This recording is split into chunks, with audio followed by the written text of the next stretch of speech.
Welcome back to all of my dear friends. दोस्तों, मैं आपके लिए इस वीडियो में ग्रामर के महत्वपूर्ण 10 रूल्स को लेकर आया हूँ, जो प्रश्नों के माध्यम से हम आपके साथ डिस्कशन करेंगे, जिससे आपके जो ग्रामर के कंसेप्ट हैं वो काफ़ी मजबूत होंगे और विविध प्रकार के बोर्ड एग्ज़ाम्स और कॉम्पिटिटिव एग्ज़ाम्स के लिए बहुत ही इम्पोर्टेंट रूल्स है। क्योंकि ये जो रूल्स हैं यह विगत में एसएससी सीजीएल परीक्षाओं में पूछे गए पेपर पे आधारित है। तो चलिए दोस्तों, अपनी इस वीडियो को शुरू करते हैं और हमारा जो पहला प्रश्न है उसको एक बार समझते हैं कि कैसे आपको इसका आंसर देना है। यदि आप नए हैं चैनल पे तो चैनल को अवश्य ही सब्सक्राइब कर लीजिए और वीडियो अच्छा लगे तो लाइक कीजिए। और हाँ दोस्तों, आप वीडियो को अंत तक अवश्य ही देखिए, तभी आपके वीडियो देखने का पर्पस पूरा होता है और इस वीडियो में बताए गए रूल्स आपको आसानी से समझ में आएंगे। तो सबसे पहले जो क्वेश्चन है आप देख रहे होंगे कि इसको 4 पार्ट में बांटा गया है और इन 4 पार्ट्स में किसी एक पार्ट में ग्रामर का एरर है। यदि ग्रामर का एरर नहीं है तो आपका आंसर होगा डी, नो एरर। तो क्वेश्चन है कि more persons than one has been involved in this quarrel. तो किस पार्ट में एरर है? तो दोस्तों, यहाँ पे आपको मोर पर्सन देन वन दिखाई दे रहा है। तो ग्रामर में एक रूल्स आता है दोस्तों, ये पर्सन जो है आपका नाउन है। तो मोर के बाद याद रखिएगा कि मोर के बाद यदि नाउन आए, मोर के बाद नाउन आए तो उस वाक्य में जो वर्ब आएगा वो आएगा आपका प्लूरल। क्या याद रखना है? मोर के बाद नाउन आए तो उस वाक्य का वर्ब क्या होगा? प्लूरल। दूसरा कंसेप्ट बनता है, यदि मोर के बाद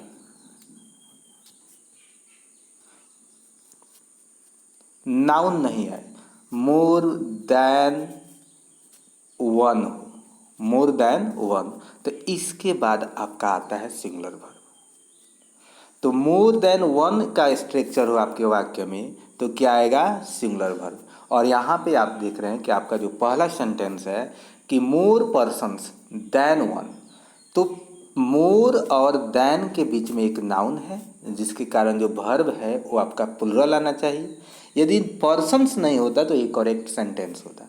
तो उम्मीद है दोस्तों आपको ये समझ में आया होगा। यदि वीडियो अच्छा लगे तो प्लीज़ लाइक कीजिए, कमेंट कीजिए।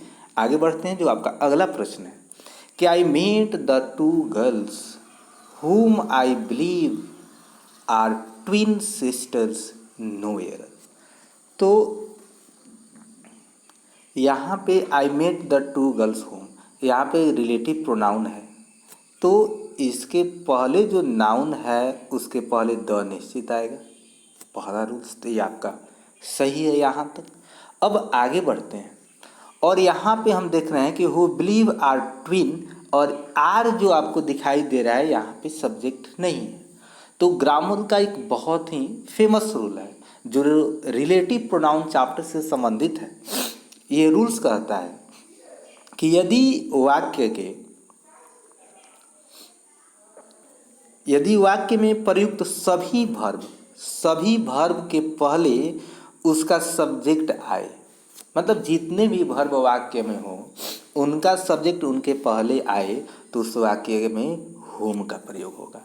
लेकिन एक भी वर्ब आपको उस वाक्य में दिखाई देता हो जिसका सब्जेक्ट उसके पहले नहीं आया हो, अर्थात जिसके लिए पहले एक सब्जेक्ट का प्रयोग नहीं किया हो, तो उस वाक्य में हुम नहीं, अर्थात उस वाक्य में सब्जेक्टिव केस की ज़रूरत है, हु की ज़रूरत है। तो चलिए देखते हैं। आपको मालूम होना चाहिए कि वर्ब क्या होते हैं, एक्शन का बोध कराते हैं। जैसे मीट का भी टू मेट, तो इसका सब्जेक्ट आई है। उसके आगे बात चलते हैं तो आपको बिलीव दिखाई दे रहा होगा, बिलीव मीन्स विश्वास करना, तो बिलीव मीन्स विश्वास करना, इसका सब्जेक्ट आई है। फिर आपको आर दिखाई दे रहा है और इसका सब्जेक्ट आप देखिए कहीं भी खाली नहीं है, तो इसीलिए आपका जो एरर होगा दोस्तों वो आपका एरर बी पार्ट में है। किस पार्ट में है? बी पार्ट में है। यहाँ पे हुम के स्थान पे हु का प्रयोग किया जाएगा। दोस्तों एक वर्ड है इसमें ट्विन। ट्विन मीन्स होता है जुड़वा। द ट्विन सिस्टर्स मीन्स होगा जुड़वा बहनें। The I meet the two girls whom I believe are twin sisters। यहाँ पे एक और भी बात याद रखिएगा, ये जो रिलेटिव प्रोनाउन का प्रयोग हो तो उसके पहले आए नाउन के पहले द का प्रयोग किया जाता है। आगे बढ़ते हैं दोस्तों। तीसरा क्वेश्चन है कि he entered into his new house last Sunday. दोस्तों एक की वर्ड है, यदि लास्ट आपको दिखाई दे अर्थात लास्ट एक समय सूचक है कि last Sunday, last month, last year, last day, तो उस वाक्य का जो वर्ब होगा ना वो V2 में होता है। और आप यहाँ पे देख रहे हैं कि इंटर्ड यह वर्ब का दूसरा रूप है, तो अर्थात टेंस का एरर इसमें नहीं है। आगे बढ़ते हैं, प्रीपोजिशन को देखते हैं। जैसे हम सेंटेंस में आगे रूल्स को बढ़ते जाएंगे हमारे कंसेप्ट क्लियर होंगे। अर्थात आपको कॉमन एरर का क्वेश्चन हल करना है, आपको ग्रामर पे पकड़ बनाना है, तो आपको पार्ट्स ऑफ स्पीच का अच्छी जानकारी होना चाहिए। तो ही इंटर्ड इनटू, तो याद रखिएगा दोस्तों, इंटर अपने बाद किसी प्रीपोजिशन का प्रयोग नहीं करता है। इंटर मीन्स प्रवेश करना और इनटू मीन्स में होता है। तो यहाँ पे इनटू का प्रयोग सुपरफ्लुअस है। तो आपके तीसरे सेंटेंस का जो एरर है वो बी पार्ट में है। और एरर क्या है दोस्तों, इंटर्ड के बाद इनटू का प्रयोग नहीं किया जाता है।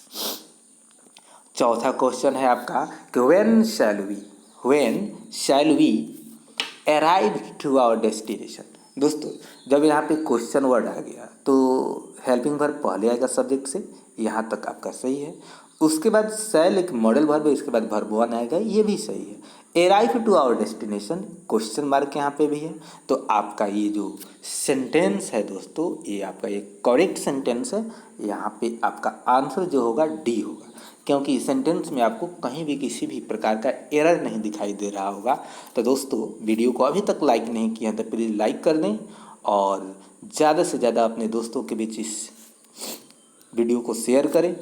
तो चलिए दोस्तों आगे बढ़ते हैं। अगला जो क्वेश्चन है कि based on the newspaper reports we can conclude that many accidents caused by reckless driving. तो दोस्तों इस 5 नंबर क्वेश्चन को आप पढ़िए और एरर ढूंढने का प्रयास कीजिए। यदि आप थोड़ा सा भी ग्रामर पढ़े होंगे तो आपको ये समझ में आएगा, क्योंकि बहुत ही आसान सा रूल्स है। ऐसे आपको क्वेश्चन बड़ा दिखाई दे रहा है, लेकिन रूल्स जो इसमें एरर आए हैं संबंधित वो बहुत कठिन नहीं है। तो चलिए शुरू करते हैं। और एक आपको कीवर्ड दिखाई देगा, आपको बताएंगे अंत में कि based on the newspaper reports. तो न्यूज़पेपर के जो रिपोर्ट्स है उस पे आधारित वी कैन कंक्लूड दैट, हम यह निष्कर्ष निकाल सकते हैं कि अभी यहाँ आपको एक सब्जेक्ट दिखाई दे रहा है, many accidents caused by reckless driving. यहाँ पे बाई आपका एक कीवर्ड है। बाई पैसिव का होता है इस वाक्य में। अब कैसे, मैनी एक्सीडेंट्स जो आपका सब्जेक्ट है यह कोई एक्शन नहीं कर रहा है, और जब ये एक्शन नहीं कर रहा है और ये आपका कॉज दूसरा नहीं तीसरा रूप के रूप में यहाँ पे प्रयोग हुआ है। रेकलेस मिस होता है लापरवाह। तो लापरवाह ड्राइविंग के कारण बहुत सी घटनाएं घटित होती हैं। तो यहाँ कॉज के पहले आपको एक हेल्पिंग वर्ब चाहिए, और ये जो हेल्पिंग वर्ब होगा यह वाक्य में प्रयुक्त टेंस पे आधारित होगा। कैन प्रेजेंट में है तो many accidents are cause by reckless driving. तो दोस्तों उम्मीद है कि आपको समझ में आ रहा होगा। कहने का आशा है कि जब बाई का प्रयोग है तो पैसिव वॉइस में हमेशा वर्ब के तीसरे रूप का प्रयोग किया जाता है। जब वर्ब का तीसरा रूप आएगा तो उसके पहले आपको हेल्पिंग वर्ब चाहिए ही चाहिए। तो आगे बढ़ते हैं।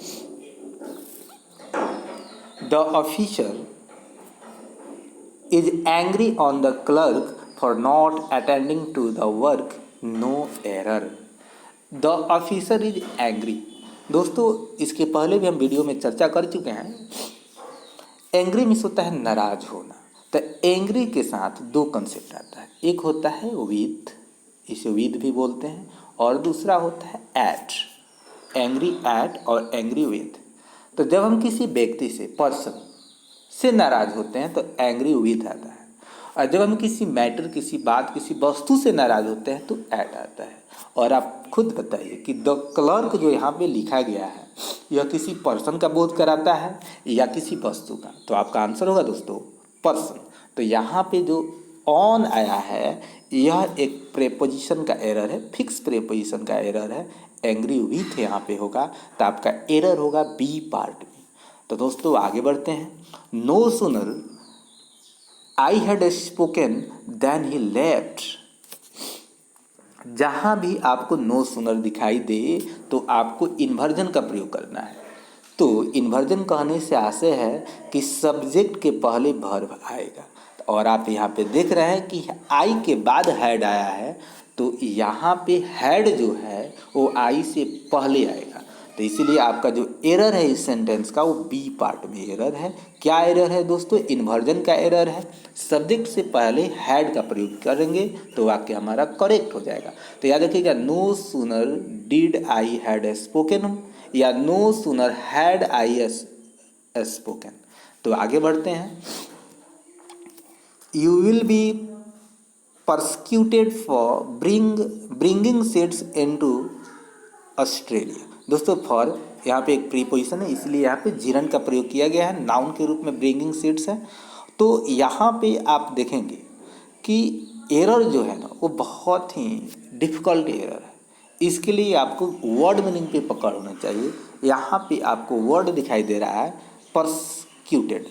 तो परसिक्यूटेड और एक प्रोसिक्यूटेड वर्ड होता है, एक ही जैसे वर्ड होते हैं, परसिक्यूटेड और एक होता है आपका प्रोसिक्यूटेड।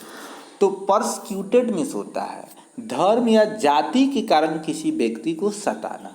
परसिक्यूटेड का हिंदी क्या होगा लिख लीजिए, बहुत ही इंपॉर्टेंट वर्ड है। यह जो क्वेश्चन है आपका एसएससी में पूछा गया है। परसिक्यूटेड मीन्स क्या होगा? धर्म या जाति के आधार पर किसी को सताना। और प्रोसिक्यूटेड यहाँ पे केवल इतना चेंज करेंगे, प्रोसिक्यूटेड। तो यहाँ पे जो प्रोसिक्यूटेड है यह इसका जो हिंदी होगा न्यायालय द्वारा सजा देना। तो यहाँ पे जो अनाज लाने का जो कारण है यह एक न्यायालयिक कारण है, धर्म से संबंधित नहीं है। तो यहाँ पे पर्स के स्थान पे प्रोसिक्यूटेड होगा। तो हमारा एरर जो है वो ए पार्ट में है। इस वर्ड को लिख लीजिएगा, काफ़ी इंपॉर्टेंट वर्ड है प्रोसिक्यूटेड और परसिक्यूटेड। तो याद फिर से एक बार रिपीट कर देते हैं। परसिक्यूटेड मीन्स क्या होगा? धर्म या जाति के कारण किसी को सताना। और प्रोसिक्यूटेड मीन्स क्या होगा? न्यायालय द्वारा सजा देना। You must either tell me the whole story और at least the first half of it. You must either tell me the whole story or at least the first half of it। तो यहाँ आपको एक वर्ड दिखाई दे रहा है either. Either और से जब हम दो सेंटेंस को जोड़ते हैं तो पैरेलल चीज़ को जोड़ते हैं, समान चीज़ को जोड़ते हैं। कहने का आशय है कि यदि आइदर के बाद सब्जेक्ट आएगा तो और के बाद भी सब्जेक्ट आएगा। यदि आइदर के बाद नाउन आएगा तो और के बाद भी नाउन आएगा। यदि आइदर के बाद एडजेक्टिव आएगा तो और के बाद भी एडजेक्टिव आएगा। तो देखिए दोस्तों, यहाँ पे आइदर के बाद टेल आपका क्या है? टेल यहाँ पे एक वर्ब है और के बाद आपका एड प्रेपोजिशन है। तो यहाँ पे जो आपका एरर है इसी पार्ट में है। तो यहाँ पे करना क्या है? आपका ए में एरर है, you must either tell me the whole story और at least the first half of it. आपको अवश्य ही कहानी का पूरा स्टोरी बता देना चाहिए या आधा।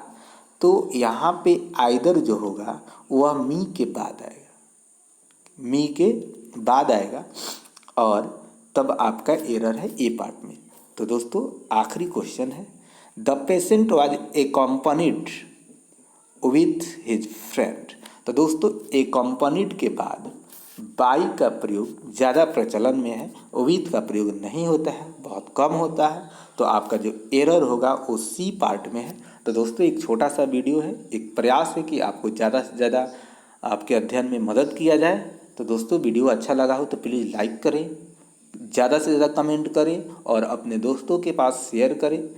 और इस चैनल पे नए हैं तो प्लीज़ अपने इस channel English with Dilip sir को सब्सक्राइब कीजिए। और दोस्तों आप सभी को अंत तक वीडियो देखने के लिए बहुत बहुत धन्यवाद। थैंक यू दोस्तों, हैव अ नाइस डे।